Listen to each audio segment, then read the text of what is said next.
Are you unable to concentrate on the tasks at hand? Do you need help focusing more or leveling up your game? Here's a tip. Try Cognizant Citicoline, clinically studied to support mental energy, focus, memory, and attention. Cognizant supports brain health and supplies the brain with the energy it needs to stay sharp. Cognizant is a leading nootropic, featured in over 200 products. This podcast is powered by Cognizant. Visit cognizant.com to learn more and find a product to help you fuel your day. Ready to achieve great heights? Then you're in the right place. Welcome to Power Your Performance, the podcast where we dive deep with leaders in the gaming world and beyond and learn the techniques they use to power their lives. I am your host, Gary Kleinman. Power Your Performance, powered by Cognizant, welcomes Angela Bernhard, the I won't say the queen of gaming because that's probably just totally politically inappropriate, but right. An experienced guru over a very long period of time. Where did that welcome, first of all, from Hawaii? Look at that. That's a long way away from I first met you in New York. You Sure is. You ran away from the snow. I did. I could never get used to the cold. I don't blame you. I don't blame you. So, where did the passion for gaming come from? Well, that's interesting that you ask. And hi, Gary. Great to see you. It's been many years.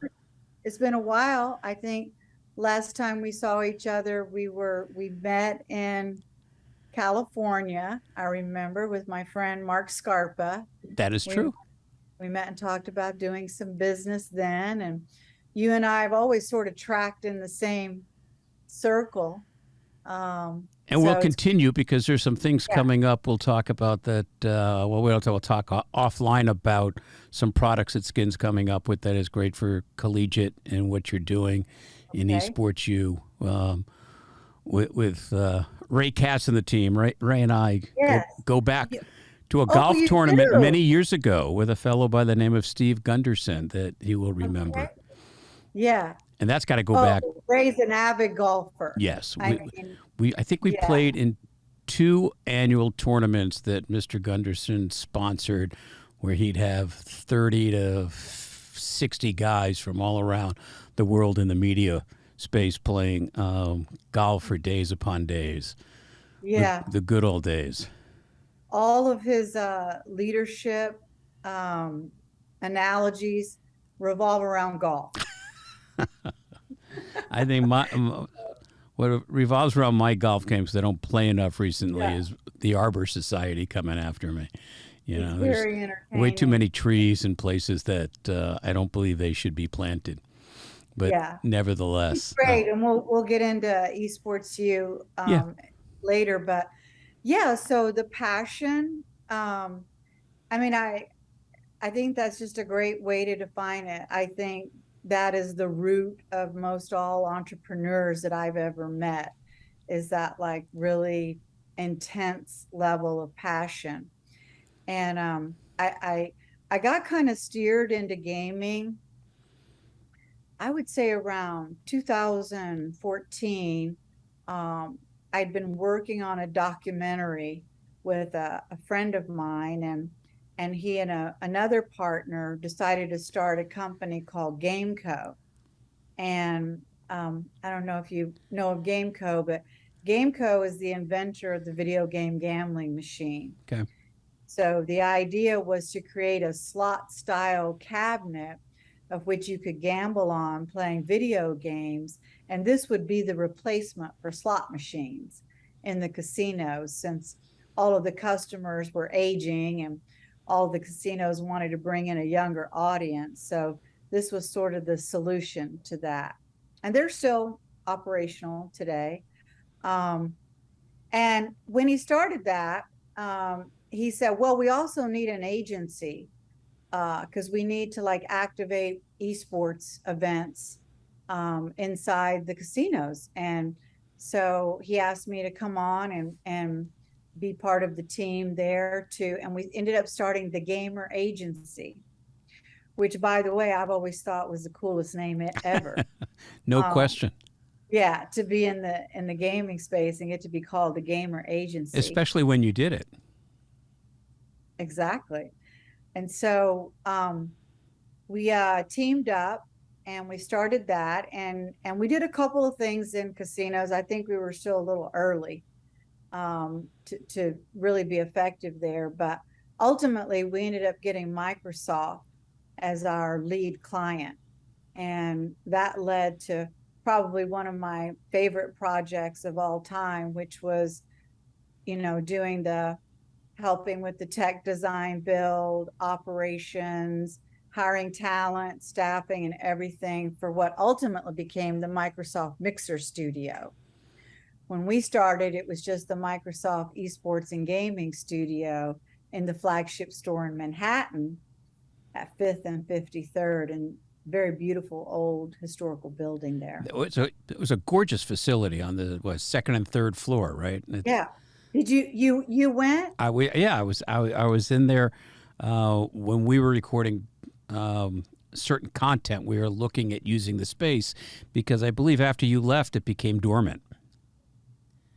This is true. And you had, I know, what I can know. I say? You know what? You can't take the quarterback out and hope somebody's there to pass. Yeah. And you had, if my memory serves me correct, you had produced hordes of pilots for them that I mean, beyond hordes, that they just couldn't figure out what to do with them. Yeah. So that was the funnest part of it, is actually having someone, finance a content studio and to be able to hire talent. We had full-time talent in the studio. And actually, we moved Golden Boy from California to New York, back to New York. His wife was from New York, so he was very happy to move back. And we had Jess Brohard and Future Man and a couple of other talent that we brought on. But we had so much time on our hands. All we did was make pilots, make original content. And honestly, I hope that someday somebody, I would love to do it, pulls it out of the vault. I've still never seen content quite as exciting and engaging as this. I mean, we did a variety show for gaming. Well, I remember all the content, and it was fantastic content. And I guess my question to you, because you're close to the brain trust, to the extent that there was a brain trust at Microsoft and gaming at the time, is how do you not attempt to distribute and monetize it, especially if you're Microsoft? It's not like you're on a shoestring budget. And it just seems to me to be dumbfounding that they didn't do anything with that incredible content. Yeah. And, in general, Microsoft has very deep pockets. They like to try a lot of things. Sometimes they try them for a while and decide, hey, that's not our priority anymore. But essentially, it's kind of the inside story on that is that at the foundation of it, Xbox and Microsoft Retail are really two very separate entities, and they operate very siloed. And so there was always sort of a push and pull between Xbox, who creates all of Microsoft's content, and then Microsoft Retail creating all of this new sort of gaming content. Well, who owned it? Where did it live? Who really has the rights to that? And so, unfortunately, it just never got to come to the forefront because there was, so much negotiations going on. But it's great content. I still have all of it. I still get, thank yous from the talent that we had working there, because I think I was really one of the first people in the space to pay talent really, really well. So unfortunately, it's turned back on me now, because when I need talent, I know the prices I have to pay them. Isn't that the truth? All of the talent was paid very well to be in that studio and working, 10 Yeah, which is hours a day. interesting because now there's plenty of channels of distribution for that content, as long as it's content not stale. Which, if it's variety and it's gaming, the chances are it's got some evergreen halo to it, if you pardon the pun. And there's plenty of places that would love that content to still put out there. Well, there you go. And I'm a producer at heart. And what we wanted to do with Golden Boy, he was going to be the Jimmy Fallon of gaming and esports. And we did several pilots around that are like just right on the money. So who knows? We're all still friends. Maybe it comes back full circle, Do you miss the production side? Well, I'm still doing production. I actually set up a small studio here on Oahu. Oh, good. So, I didn't realize that. Yeah. Oh, that's great. So, are you doing that as part of EsportsU, or is that's? Yes. So tell me about EsportsU and its mission, Okay. because I think with esports and what have you, to me, in the world in which I live in, collegiate esports is probably, if not the heart of it, it's pretty central to the success of gaming. I would say so as well. And so the studio here is, part of the initiative that we've built. EsportsU is a subsidiary of Collegiate Sports Management Group. And that's where Ray and Mike from, Right. the two co-founders there. Both of them come from a sports, media, and entertainment background. Mike ran Westwood One. Ray's worked at the NFL and OMD. And so these guys are deeply rooted in sports, media, broadcast. And the business model of the company now is they represent conferences on both the traditional sports side and the esports side. They represent their property rights, and they monetize them through sponsorship, sales, media rights, Right. naming rights. They offer all sorts of different services, valuations. We do white label production work. So when I came on board, what they really wanted me to do was, because of my experience in production, was take an event that they wanted to run, an annual event, and really elevate the broadcast around it.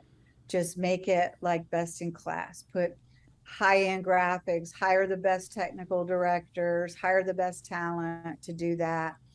And we did that very successfully. That was in 2021. Yeah, time's going by fast here. But yeah, and so when I came on, I had never been really involved in collegiate sports or collegiate esports for that matter. And I took a look at the space, and one of the first exercises that I did was I had the team put together a calendar of all the collegiate esports conferences and leagues that were out there, like their regular season play and their playoffs. And I had them put it all on a calendar. And when you crossed all these schedules over together, it was like sheer chaos. Like it was, and a lot of people have used the word fragmented for collegiate esports. And I wouldn't say it's fragmented. I would say more it's like got a lot of different layers to it and a lot of different players in it.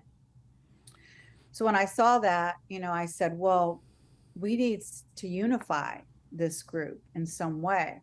And so what I did was I just started calling up commissioners of these conferences, and I said, hey, we're going to do this event, and we'd love for your playoff winner, your season champion, to play into our event. And so they love the idea. Mike was ready and willing to invest in a live event. Live events are very expensive. Right. They're not cheap. That's why you don't see a lot of them at the college level, because they are expensive. So what we did was we formed the Collegiate Esports Commissioners Cup. And we held a big event in Atlanta this year at the Gateway Center Arena.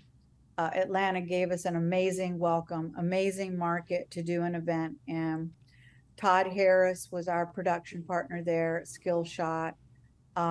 We had 64 teams, the best collegiate teams across the country, playing in from 14 different conferences. So this is the first time, anything like that had ever been done. And just amazing. The student athletes, the players, the competitors, like, we literally rolled out a red carpet. We bought a red carpet and rolled out a red carpet for them. And we gave them media day, and we gave them press, and we interviewed them, and we gave them customized jerseys with all our brands on there. We had about 10 different blue chip brands in there: McDonald's, Morgan Stanley, Air Force. Amazing, support. Microsoft, CDW. Amazing support from brands. So, this is an IP that we just really wanted to develop and build something like this, similarly thinking to an ESL model, right. build intellectual property around events. And so we started that. We love it. Very successful. And that's just kind of one part of what we're doing. So and that was streamed? Oh yeah, streamed on Twitch. We have our own Twitch channel. It's the EsportsU Twitch channel. And that's sort of kind of another initiative that we have here is during the regular academic season, we stream about 10 hours a day of the best college esports matches out there. So we are heavily, we're in the top 0.5% of streaming channels on Twitch within like a year. Of course, that's that great. Puts us at like number 69,000 or something like that. Well, but that's what I was saying. I think collegiate esports is the heartbeat of where esports is. I think in many ways it is more critical for that to be a success than the franchise model on the traditional esports side, so to speak, if there's such a thing as traditional esports. But, on what everybody reads about esports, that I do think that what you're doing with colleges is aspirational for the high schoolers that want to go and play, and it lays the foundation for the future. So it's really the crossroads of where everybody needs to be, with a built-in audience per se, from affinity to college. Absolutely. And we really view it, as the future of business, and how businesses are changing, and how technology and, Web 3.0 and the metaverse and all of that will change future businesses. What you're really looking at here is the future, workforce and entrepreneurs of how life is going to change. Right. And so a lot of, the purpose of this podcast is to talk about health and wellness within the esports world. So as you look at the collegiate environment, how important is health and wellness? Is it being discussed? Is it a back burner? Is it an education issue? Where do you think health and wellness fits in your space? I mean, I think it's very important. I think in general, this generation is much more sort of balance minded than any other generation before that. I mean, work-life, school balance is very, very important. And of course, I think esports, the conversation has really come to the forefront, around a lot of hate speech and trash talk, on Twitch as part of that. Is just not healthy. And I think a lot of these student athletes are very aware that they need to eat well, they need to get the right amount of sleep. One of the things that we're doing with one of our brand partners is creating access through our Discord for us to have conversations around health and wellness directly with the students that compete in the conferences and in our tournaments that we hold. And so it's I think it's very vital. Yeah. Yeah, I because don't know if the anyone image is heard. always Doritos, Red Bull, um, highly caloric, kind of not nutritional, and deprivation of sleep, focus issues, and then the pain of extended gaming sessions and head, neck, back, hands, and thumbs, and I hope that's what we work on is to raise the level of knowledge and communication about it and make some good decisions, because people are gaming so much so early. It is having impact later in life as they kind of age out in the collegiate world and have families and have the residue of some bad gaming habits and personal nutrition habits. Exactly. Do Um, you have kids? do I? Oh yeah, Yeah. yeah. Yeah. So there you go. Yeah. You know it very well then. Uh, Yeah. yeah, I think, and you probably find the same thing. The older we get, the kids think we're smarter. Yeah, when they were young, they certainly didn't want to listen to much of anything. And as my kids are having kids, they're certainly saying, "Oh, really? Now I kind of sort of get it." So I think for the most part, my kids grind. A lot of kids still grind, playing video games at night. A little bit of that model has changed now, but for the most part, I think people are more health conscious about how they eat and how they sleep and taking care of themselves. And I think that the program directors inside the colleges, it's very important for them to drive that home as well and yeah, to and I think offer. they're starting to, and certainly Yeah. the administrators that we speak with are looking at that, and especially the esports coaches, since a lot of the esports coaches have professional sports experience, that they're Yeah. used to nutritionists and they're used to Pilates and stretching and what have you, and are mandating that in their collegiate programs. Hmm.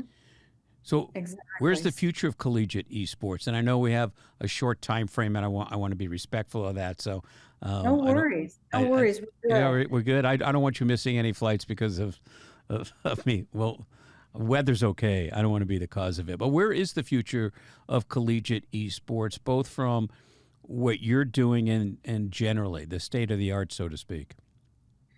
So I would say what we're doing in college esports is pretty much the same thing that every other uh, league operator or conference is doing.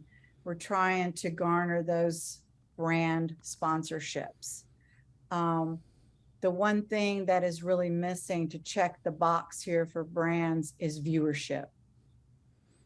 Um, Yeah, I was you going know, to ask you what are the metrics? What are the data points yeah, that there's still brands are light. looking for? There's still light. We're working on some programs now where we'll be able to guarantee viewership numbers, and we're going to start implementing that this fall. And we're also working on many levels of building college esports fandom, similar to how it is in college sports. We're about to do one of our first live regional events. We're holding that at Rutgers.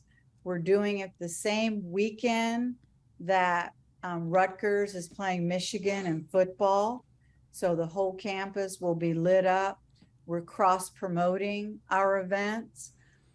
We're doing NIL deals with basketball players from Rutgers that are going to come and play the Rocket League team at Rutgers. Then on Sunday, we have some of the football players coming over after the football game on Saturday. come over on Sunday, they're going to play Super Smash Brothers Ultimate. We work very closely with like the communications department of every university that we go into. And also we'll do things like advertise on the university's website, banner advertising, newsletter. We really try to create, a cross promotional environment here, because we believe that the students that go to watch the football game are the same ones that want to come and watch gaming. And so we're just making it more accessible and more engaging for students to want to come. So is it similar then in following the model that traditional stick and ball did to build fan affinity and just kind of absolutely apply it? And don't underestimate, food and beverage and merchandise. Oh, without a doubt. It's still there, Is there an outreach to alumni? Because I guess, if the average age of a gamer is 37, right, exactly. And you've got alumni that are substantially younger that have graduated and probably still gaming in many respects when they're stationed in life, still gaming with a passion. Is there much impact or reach out to the alumni to participate? Oh yeah, alumni and even high school, middle school. We try to organize bus trips, so high school students can come. Alumni is a very important part of what we do. We've been talking with one of our partners, ECAC, for a long time now about starting an alumni league. It's only natural that it happens. So yeah, it's traditional sports, all over again with esports. And we've got to check all of those boxes, and and it's marketing and building excitement and the right food and the right merchandise. Get the merchandise looking right, If the Cultural. ultimate goal for funding are the brands, which they obviously are, because that's true in stick and ball sports. What I always found interesting when I was in that space was the brands would spend a fair amount of money for the sponsorship and do very little activation to support the sponsorship, right? So they'll slap their name on a tournament, but they won't do an activation at the tournament, or they won't do sampling or whatever it is. Do you find that to be the same as you're building the brand alliances, that they're somewhat open to sponsorships and then they go, well, you just tapped out our budget, we don't have any money for activation? Well, I think the brands love, getting in front of college students, and they love the live event. They like the broadcast, but you're right, they don't always want to activate at the event. But what I found that they do want is all of these brands need content. So they want to some way utilize the content that's created, around an event or around a tournament as their own content, and sort of refine it and finesse it so it's in line with their brand messaging and their values. And that's what we really see that brands want now. They want content. Everybody wants content. Yeah, everybody wants content. But the interesting thing with the content, especially in esports, I believe, as opposed to getting to stick and ball sports, is that the esports content has to be incredibly authentic and real for the esport audience. And so many of these brands I see go in there and they go, we just want to be in front of that audience, and don't spend the time or ask the right questions to make that authentic. Mm-hmm. I agree. Authentics probably has been the most overused word. I agree with that. Day one, right? Everybody wants it to be authentic, but it's true.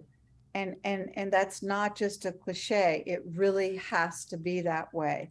I mean, some of the best content that our brands have enjoyed is, on the spot content made right at the event.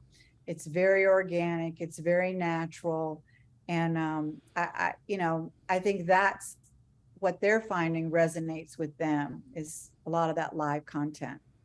Yeah, there's no question, and now there's more places for them to put it because they all want to be on TikTok and repurpose that, and Twitch, and I know some I think are still doing Snapchat. Depending on the week, I hear they're putting Yeah. on Snapchat, and then I hear that they're not.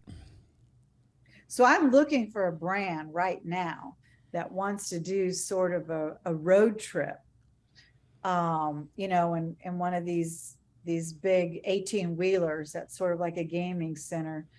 And I'm looking for a brand that wants to do that, going from our event starting in May 2023, and then go the road to CECC and do like a tailgate run all the way up to the next big event. I mean, that's fun, engaging. What more content could you ask for? How much more organic could you get? Pull up and host a tournament, on campus.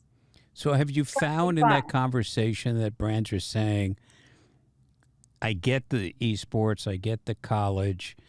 We're still at the I'm putting my toe in the water space as opposed to doing a half gainer into the pool? Mm-hmm. Yeah, a lot of them still are. When you start getting brands like McDonald's and Microsoft and CDW and Barbasol, it does create a little bit of a ripple effect. Other brands say, oh, they're doing it, let's try it a little too. Yeah, But it's that FOMO and sponsorship, the fear of missing out, that if McDonald's is there, Burger King better get in the mix and be as part of the conversation, even though they don't know what the conversation they're getting into actually is. Exactly. And, I think also too, brands realize that, those, future consumers or current consumers that are there, they want to create affinity with them in a very real way. And I think all of these student athletes and fans that see brands putting money into, a spectacular event, that means something to them, because, this is their game, this is their passion, their pastime. And when they see brands, footing the bill for, some of these big events that they get to go to, I can tell you that it has warmed my heart on many, many occasions when I see these students show up, and, competitors that they've been playing online against all year, they get to come and meet in person. I mean, there is such an electricity in the air and just sheer excitement. It'd be like being on a basketball team and never actually being able to go to an arena and play basketball. These young people, they want to get on a stage, they want to be on camera, they want to have pro talent casting their plays, they want to have a cool host hosting their event. It's exciting. Oh, without a doubt. I mean, anyone that hasn't been to a live esports event, it's almost impossible to believe that that's what goes on, right? If you were to close your eyes, you would think you had an NBA event, right? I mean, the screaming and yelling is the same, the merch is the same. I actually think one of the differences is the community in the gaming space, the esports space, is substantially stronger than it is in the non-gaming space. Because games are transient, the communities are not. They continue to thrive and grow, even though their game of choice might change. And I think that's a phenomenal opportunity for all of collegiate esports, because it doesn't really matter the game per se, as long as it's competitive and enjoyable. But the community and the college affinity has true emotional connection. Yeah. Community is really still everything. Without our community, we don't have anything. And the conversations I've had with a lot of brands, they don't seem to grasp that concept of the community, or how to necessarily communicate with that community. And I think some of that, once they learn and you have examples and case studies of how to do it right, will open up floodgates for dollars, and with that you can do good things and expand and what have you. Yeah, and I still think we have years of hand holding, with brands and modeling for them, and, proving out what we believe, college esports is. But we're invested to do that, And how supportive, both by time and dollars, have you found that the academic institutions are equally towing the line for their fair share? I think they're starting to. I want to say last year, close to $30 million in scholarships were giving out last year at the college level. I think you're going to see more dollars go into admissions and recruiting, which is something that we're very bullish on, working with admissions offices and recruiting. And I think you'll see, more funds going in there. Colleges like esports for pretty much three reasons. One, recruiting that type of talent. Two, enhancing campus life. It's still a great community to have on campus, gaming and esports. And then three, the opportunity for postgraduate career placements. Esports is really just a conduit for a lot of other careers in tech and entertainment and broadcast and talent and agency work and everything. And a big part of what we do is we capture two streams every day. One stream we capture and we use professional casters and professional hosts on our stream. Then the second stream we capture is all student-led and student-run and student-casted. So it's kind of like the old student radio station on campus. Exactly. Which is fantastic. I think one of the best things that happened to esports, at least initially, and I'm pretty sure it's still this way, is that the administration of esports on campus did not go through the athletic departments and stayed with the academics and the STEM. Which did two things. One, that was the appropriate place to put it, but it also kept the NCAA and their big fingers out of the pot. Yeah, I think for the most part, it's still all over the place. Some will have it in academics, some have it in student clubs, some have it in the athletic department. Every school is different. I think you're at now about around 30% of the programs are in the athletic department. Is that growing or shrinking, do you think? I would say it's growing. It's growing to stay in the athletics. And I guess the more money that derives from it, that's the push to stay in the athletic departments, probably? I guess so. Well, once they, have their esports media go through evaluation process and they realize that there's a potential value around it, that's growing over time, obviously, right? And as well as sponsorship. Local sponsorships around esports are doing very well at colleges. You can look at Maryville, for instance, and Dan Clerkey, who runs that program over there. A big part of his job is bringing in sponsorships, local sponsorships, and he's doing a very, very good job of that. And other folks like Doc out at Boise State University, not only are they getting in sponsorships, they're doing white label production work for amateur and pro leagues right out of their esports arena and their studio at Boise State. So different universities are finding different ways to monetize the program as well. I mean, you would think locally, and I know we're going to have a conversation shortly on the esports arena side with a few of your colleagues, but local is certainly a wonderful place for esports because, again, you get the entire community that not only can watch, but they can participate. Whereas in Yeah. stick and ball sports, the local community is not putting on pads and helmets, but they can compete in a game. Yeah, I think local and regional sponsorships is key. It's one of the key ways to help keep these programs sustainable. And if I understand even the business model, the organization does not deal with D1 schools. Is it mostly the smaller schools? We deal with Division Oh, One do you? schools. Okay. Yeah, but Mike and Ray, they mostly, started out filling a void in the D2 and D3 schools. So they started out with a majority of conferences. They represent 23 conferences on the traditional sports side.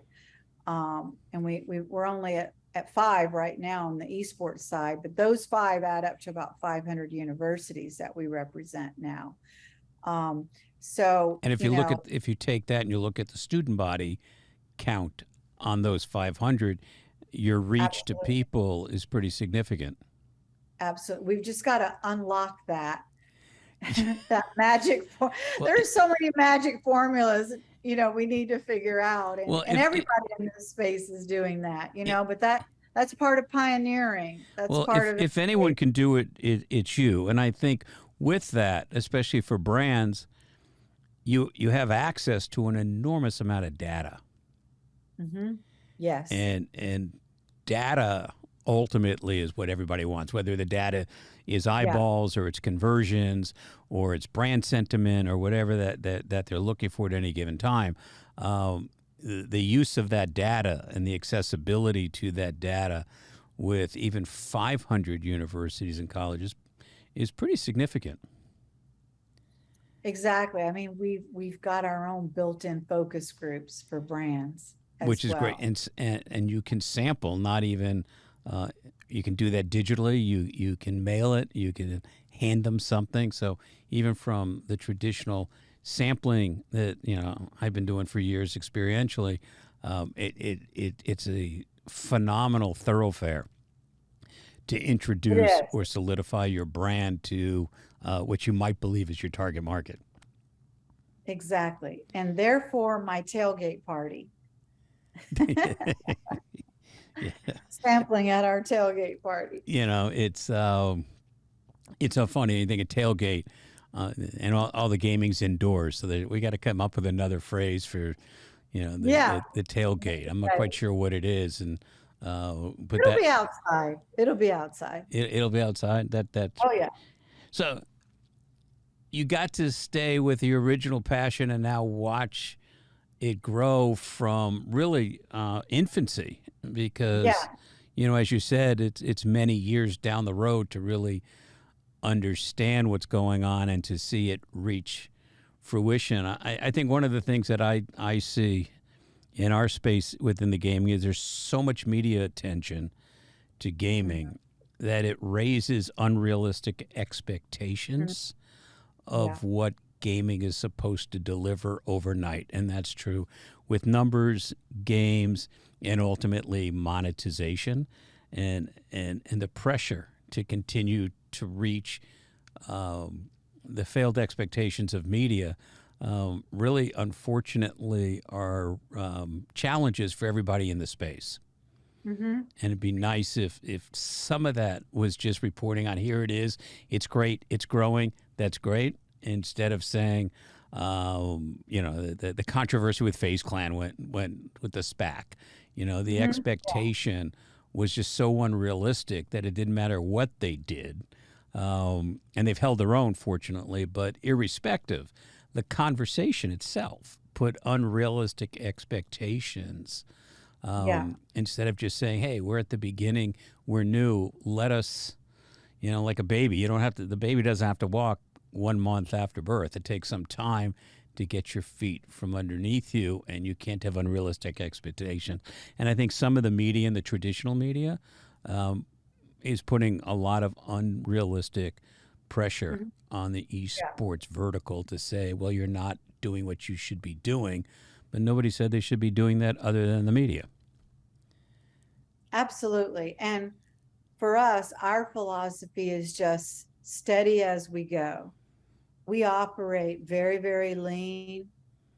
We focus on strategic spending where we need to spend based upon our really passionate convictions of how we really want to grow in the space. And so, we don't overbuild, we don't overstaff, we don't do any of that. We want to just do what we're doing very well, develop our intellectual properties, continue to build meaningful relationships with the colleges and the conferences and the directors and the coaches, and elevate the players, tell the stories around collegiate esports. We've got a show. It's going to launch soon. It's going to be a network show. I can't give all the information, but we're trying to sort of, think in terms of, some of the original content that maybe came out on ESPN, where, traditional sports first came into the household 40 years ago. And, so that's where we're at, and our investors believe in that. And they're in for the, esports is a long haul. It's always been a long game. But the good news is, from where I'm sitting listening to you, is that at least it's being treated as a business. Mm-hmm. And so much of esports has been treated as a game or an activity and not a business. And mm-hmm. therefore, maybe they overspent, and you can look at Venn and the dollars that they raised and went through in 14 months, which mm-hmm. is and you being in the game agency or what have you, upsetting for the industry as well. You can relate to having those dollars and then depleting it in 12 months or 14 months without much to show for it. It was not treated as a business. And the revenue side to it versus a cost and everything else, which is, it has to be for sustainability. So it's great to hear, because I do have conversation through the podcast, with different people, and that aspect of treating it as a business, and that somewhere there's got to be a profit, and you got to watch what you spend, irrespective of your investor base. You still, for longevity, have to look at it as a business. And it's great to hear mature adults looking at it that way, because that seems to be a unique perspective. Thank you so much. And if there's one thing you can bet on, is that it will change. Oh. Because esports is also a pivot game. So, which is absolutely true. Yeah. I know we got some time issues, and I know we have some other people calling in. So thank you. Thank you for this time. We'll circle back in a little bit. This forum's always open for you to talk about all the things that you're doing, whatever it is that you're doing. And we'll talk about some other ways that we might be able to synergistically work together from my brand, Not About the Podcast, and continue our conversation. Fabulous. Angela, Thank you, always my pleasure. Good to see you after all these years. And I'll see you shortly. All right. Bye-bye. Thank you, babe. Thanks for listening. This podcast is part of the MAP Esports Podcast Network and produced by Innovation Media Enterprises. Please be sure to leave us a review and follow us on your favorite podcast player.